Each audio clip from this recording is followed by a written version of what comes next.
गबोल साहब से भी राय लेते हैं। गबोल साहब, इलेक्शन रिफॉर्म्स करनी है हमने ताकि इंतखाबी नताइज ऐसे हैं कि आप भी माने, नून भी माने और पीटीआई भी माने, कुछ सड़कों पे 126 दिन का दोबारा धरना ना हो। इन्होंने कहा कि इलेक्ट्रॉनिक वोटिंग करनी है, ओवरसीज़ पाकिस्तानी को राइट्स देने और इलेक्शन रिफॉर्म करनी है। बताइए, आपके लिए ये ठीक है बातें? सुप्रीम कोर्ट का फैसला भी है।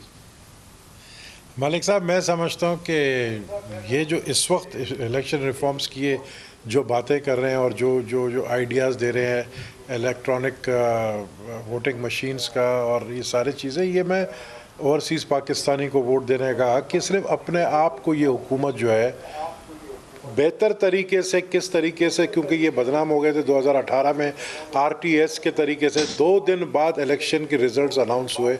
इस दफ़ा इसको जो है वो बेहतर तरीके से करना चाहते हैं ताकि आवाम जो है जिस हमारे इदारों के ऊपर उंगलियां उठाती है वो उंगलियां उठाना बंद कर दे और फिर कोई इदारे का कोई काम नहीं होगा। वोटिंग मशीन अंदर होगा, बाहर एक 18 साल का बच्चा बैठा होगा जो कि एक्सपर्ट होगा कंप्यूटर के ऊपर, वो बैठ के एक ज़ीरो डालता जाएगा, एक ज़ीरो कम करता जाएगा और इलेक्शन का रिजल्ट जो है आपको आधे घंटे में ला के दे देगा। इस तरह के इलेक्शन रिफॉर्म्स नहीं होते हैं कि आप एक पार्टी को, एक जमात को, ये इलेक्ट्रॉनिक मशीनें लगा के, ईवीएम इलेक्ट्रॉनिक वोटिंग मशीनें लगा के, तो ये कंप्यूटर के बच्चों से पूरा रिकॉर्ड टेम्पर करवा देंगे, बदल देंगे उसको, ये कह रहे हैं आप?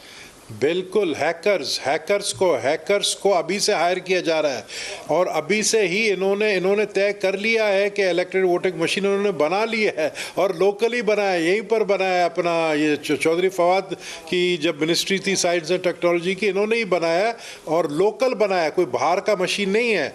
मैं आपको एक बात बताऊं कि इसको हैक करने का भी तरीकेकार इनको पहले से पता है और आप कभी इस चीज़ को